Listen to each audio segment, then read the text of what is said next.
नमस्कार दोस्तों, कैसे हो आप लोग। आप सभी का हमारे यूट्यूब चैनल पर स्वागत है। आज मैं आपको बताऊंगा कि सेंसेक्स का एनालिसिस हम लोग डेली टाइम फ्रेम का एनालिसिस करेंगे, साथ में मंथली टाइम फ्रेम का भी एनालिसिस करेंगे। ठीक है, तो अपन लोग को क्या करना है कि जैसे जैसे मैं एनालिसिस बताते जाऊंगा उस चीज़ को आप समझिएगा अच्छे से, है ना। और अपने मोबाइल में या फिर लैपटॉप या कंप्यूटर में जो भी जिसमें भी आप एनालिसिस करते हो उसमें आप एक बार अपने अकॉर्डिंग एनालिसिस करना।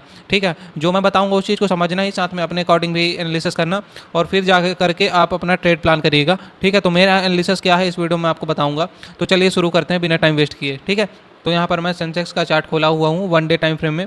मैं अभी आपको क्या करूँ आप बताओ, वन डे टाइम फ्रेम में बता दूँ पहले या मंथली टाइम फ्रेम में। तो चलो पहले मैं मंथली टाइम फ्रेम में बता देता हूँ। ठीक है, 1 मंथ में क्या हुआ है मार्केट में। आप मंथली टाइम फ्रेम में देखोगे तो मार्केट में केवल हायर हाइज का स्ट्रक्चर दिखते हुए जा रहा है ना। पिछला हाई लो अभी एक भी बार ब्रेकआउट नहीं किया है। अगर ब्रेकआउट कर देगा तो हम लोग ट्रेंड रिवर्स मतलब रिवर्स ट्रेंड में एनालिसिस करना चालू करेंगे। जैसे कि देखो यहाँ पास अभी क्या हुआ है कि हायर हाइज बना, ये हायर लो बना, फिर यहाँ पर जा कर के हायर हाइज बना। ठीक है, अब ये हायर हाइज ये जब बन गया तो कैंडल क्या हुआ, फिर डाउन साइड आने लगा। ठीक है, अब ये लोअर हायर लो जो है ये अगर ब्रेकआउट कर देता है, ठीक है, ये अगर ब्रेकआउट अगर कर देगा तो मार्केट में एक नया पैटर्न परफॉर्म होगा। जैसे कि चेंज ऑफ कैरेक्टर के अकॉर्डिंग मार्केट में चेंज ऑफ कैरेक्टर क्या होता है ये भी बता देता हूँ आपको। देखिए, कोई भी अगर हायर हाइज का स्ट्रक्चर बनते हुए जा रहा है कोई भी चार्ट में, है ना, कैंडल हायर हाइज का स्ट्रक्चर बनते हुए जा रहा, तो मार्केट ये हो गया हायर हाइज, ये हो गया हायर हाइज, ये हो गया हायर हाइज। ठीक है, अब ये हायर लो हो जाएगा, ये हायर लो हो जाएगा। ठीक है, ये हाई लो हो जाएगा। अभी मार्केट यहाँ से डाउन साइड आने की कोशिश करता है और क्या करता है, ये हाई लो को ब्रेकआउट कर देता है। ठीक है, तो यहाँ पास क्या हम लोग मानेंगे, चेंज ऑफ कैरेक्टर का रूल मानेंगे। जैसे कि यहाँ पास ये ब्रेकआउट किया तो अब हमें नया पैटर्न देखने को मिलेगा, या तो लोअर लोज बनते हुए जाए या तो फिर से मार्केट क्या करे, अपसाइड चला जाए। और अपसाइड जाएगा तो फिर एक नया ट्रेंड पर अपसाइड के लिए परफॉर्म होगा। समझ में आई बात को। यही चीज़ मैं समझाना चाहता हूँ, यही है चेंज ऑफ कैरेक्टर। आप यहाँ पर देखोगे तो ये ब्रेक तो कर चुका है। अगर एक डाउन साइड का कैंडल बढ़िया से बनेगा तो पॉसिबिलिटीज़ है कि ये सपोर्ट तक आ जाए मार्केट, है ना, या फिर ये सपोर्ट तक आ जाए। और ट्रेंड लाइन अगर आप देखोगे तो मैं ट्रेंड लाइन भी बना करके दिखा देता हूँ। जैसे कि यहाँ पास ये एक ट्रेंड लाइन था, है ना, और ये कैंडल भी बढ़िया तरीके से ब्रेकआउट आया है। कौन सा, बेरिश बिग बार कैंडल बना है। आप देखो यहाँ पर ये कैंडल जो है बेरिश बिग बार कैंडल बना है और इसका लो भी ब्रेक हुआ है। अगर अच्छा मतलब सेलर्स फिर से आते हैं तो मार्केट में पॉसिबिलिटीज़ है कि डाउन साइड चल दे मार्केट। ठीक है, अब यहाँ पास आप देखोगे तो एक ये पैरेलल चैनल में भी मूवमेंट दिया है, आपको दिखाता हूँ। जैसे कि ये यहाँ पास ये वाला एक जोन है जो पैरेलल चैनल में मूवमेंट दिया। ठीक है, ऐसा कुछ। अब इसका ब्रेकआउट तो आया है, लो भी ब्रेक हुआ है कैंडल का। अब अगर बढ़िया सा सेलर्स लोग अगर अपना ताकत दिखाएंगे तो मार्केट में पॉसिबिलिटीज है कि डाउन साइड आ जाए। ठीक है, तो हम लोग क्या करेंगे, ये अभी स्ट्रक्चर क्या है, हमें ये सपोर्ट एरिया अगर ब्रेकआउट करेगा तभी अपन लोग डाउन साइड का प्लान करेंगे, नहीं तो हम लोग अप साइड के लिए स्ट्रगल करते हुए जाएंगे। ठीक है, मंथली टाइम फ्रेम में मैं बता रहा हूँ। फिर मैं आपको कुछ दिखाता हूँ वन डे टाइम फ्रेम के अकॉर्डिंग क्या है, वन डे टाइम फ्रेम में क्या बना हुआ है। वन डे टाइम फ्रेम में आप देखोगे तो इसको मैं अभी डिलीट कर देता हूँ। ठीक है, देखो मार्केट को जितना सिंपल बनाओगे उतनी ही आपको चीज़ें क्लियर होंगी। यहाँ पास क्या हुआ देखो, ये एक सपोर्ट एरिया है, ठीक है, और ये एक रेजिस्टेंस एरिया है ना। मार्केट में एक बार यहाँ सपोर्ट लिया, दो बार सपोर्ट लिया, तीन बार सपोर्ट लिया और एक बार यहाँ पास चार बार लिया। ठीक है, ये चारों बार में मार्केट क्या हुआ है, थोड़ा थोड़ा करके अप साइड गया। ठीक है, अब यहाँ पास ये वाला एक एरिया देखना, ये जो सपोर्ट एरिया है इसका ब्रेकआउट नहीं आ पाया।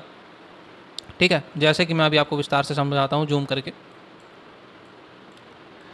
पहली बार जब मार्केट में ये सपोर्ट लिया था, ठीक है, तो यहाँ से डाउन साइड आया, फिर ये थोड़ा अप साइड ना जा करके मतलब अप साइड गया थोड़ा, फिर डाउन साइड आकर के इनका स्टॉप लॉस हिट किया और फिर अप साइड चला गया। फिर ये हायर हाइज का स्ट्रक्चर परफॉर्म हुआ है, आप यहाँ पर देखो, है ना।